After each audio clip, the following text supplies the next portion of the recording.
It's not enough to understand what mattered to our people yesterday, but rather we have to understand what matters to them today and every day thereafter, because our people are constantly changing. And with those changes, their relationship with work is going to change. But by constantly connecting, you can best understand what our people want, what they need, and tailor or personalize how we lead to best serve them. There are two major shifts that are going to occur over all our employees' life that will shape how they show up at work. The first is seasons of life, and the second are big life events. First, let's tackle seasons of life. What I mean by seasons of life is 21-year-old Danny, fresh out of college, can't possibly be the same as 31-year-old Danny. And 31-year-old Danny can't possibly be the same as 55-year-old Danny. Think about it. 21-year-old Danny, fresh out of college. He's young, he's hungry, he's ambitious, he's willing to work day and night if that means getting ahead. A leader who's connected and understands 21-year-old Danny will tailor and personalize how they lead to give him learning, development, advancement, career growth, opportunity. That's how you engage and retain 21-year-old Danny. Now, 31-year-old Danny is going to be a little bit different. For one, he's married. He just had a kid, 12 weeks old. He might be more comfortably situated in his career. He might want to recalibrate his relationship between work and life.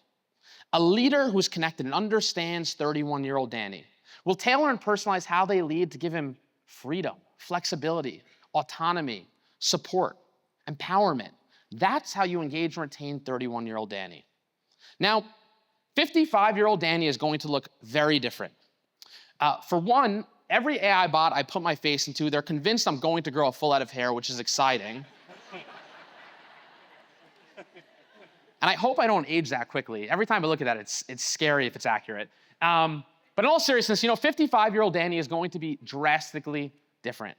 He might want to come in and do his best work yet, take his decades of experience and work on some legacy project. He might want to mentor someone who's younger than him. He might want to check in, check out, take a long extended vacation with his family and come back to work. A leader who's connected and understands 55-year-old Danny will tailor and personalize how they lead to give him exactly what he needs. And that's how you engage and retain 55-year-old Danny. In addition to seasons of life, big life events are going to change your people and change their relationship with work and in a big way.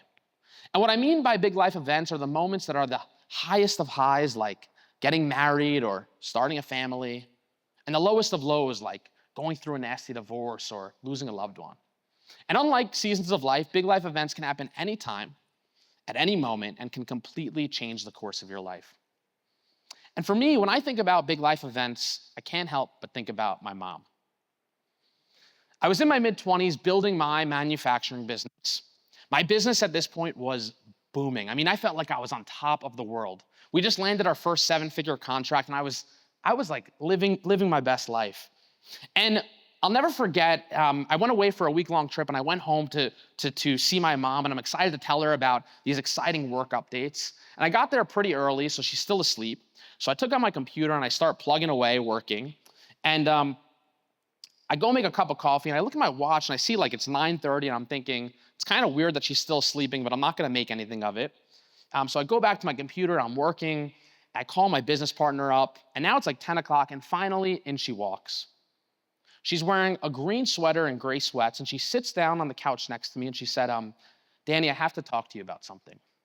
And I said, Mom, it's so great to see you, but just give me one more second, let me finish this one email. So I keep typing, and then she decided to close my laptop. And she said, I need to talk to you about something. And now I'm thinking, like, am I in trouble? I'm in my mid-20s. Like, there's no way I did something that I wasn't supposed to. And my mom grabbed my hands, and she said, Danny, I have cancer. Wow. I couldn't even believe the words that just came out of her mouth. Only 5 years earlier, my dad passed away from cancer, and I knew a difficult road was ahead. About 2 days later, my mom checked into the hospital, but despite the news, something beautiful happened. For the next 2 months, as my mom was in the hospital, she'd share these bits of gold with me. bits of gold that would change the trajectory of my life. She'd say things like, life's hard, it's not fair, and life is glorious, so find your glory. She'd say, it's okay to not be okay today, but don't let this moment define you. Let it guide you. And she'd say, you have to decide the life you want to live, no matter what punches life throws your way. In those 2 months, so much happened so quickly. I watched my mom suffer as she got weaker and weaker. When the doctors told us that my mom didn't have much time left, we scrambled to make her last wish come true, to see my oldest sister get married. Less than 24 hours later, my mom's closest friends and my family poured into the hospital. They did my mom's makeup and made her look absolutely beautiful. I watched my sister bravely march through that hospital hallway as she chose to marry the love of her life despite the circumstances. I watched my mom sing and dance from her hospital bed as she cherished every last second of life. My mom would spend her last days dying by showing me how to keep on living. And after only 2 months in the hospital, my mom passed away. And my life would never be the same.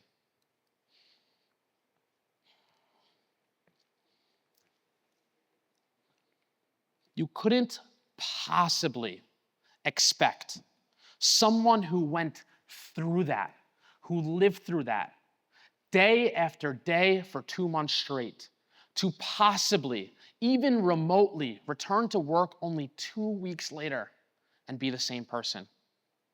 After my mom passed away, my relationship with work completely changed. And it's not that I stopped caring about my work or my business, because I didn't. But I also began to care about so many other things in addition to my work. My business partner at the time, he didn't understand how to support me through that. And while his intentions were good, he'd say things like, you know, Danny, at least you still have your business to focus on. But I didn't want my business. I wanted my mom. Feeling misunderstood for too many years in a row led me to choose to make the hardest professional decision of my life, to walk away from a business that I spent 8 years building, a business that I loved. Look, it's inevitable that your people are going to change. Whether it be seasons of life or big life events, your people are going to change. And we're all humans who are experiencing the highest of highs and our own lowest of lows. We're welcoming little ones. We're caring for aging parents. We're going through our own stuff all the time. But by constantly connecting with our people and understanding what they're going through, whether it be seasons of life, big life events, or things within our companies that are going on that are impacting us, as leaders, by constantly connecting and understanding their needs first, we can best understand how we can support them as they navigate life, and support them not just in their role, but in their life. And that's our job as leaders.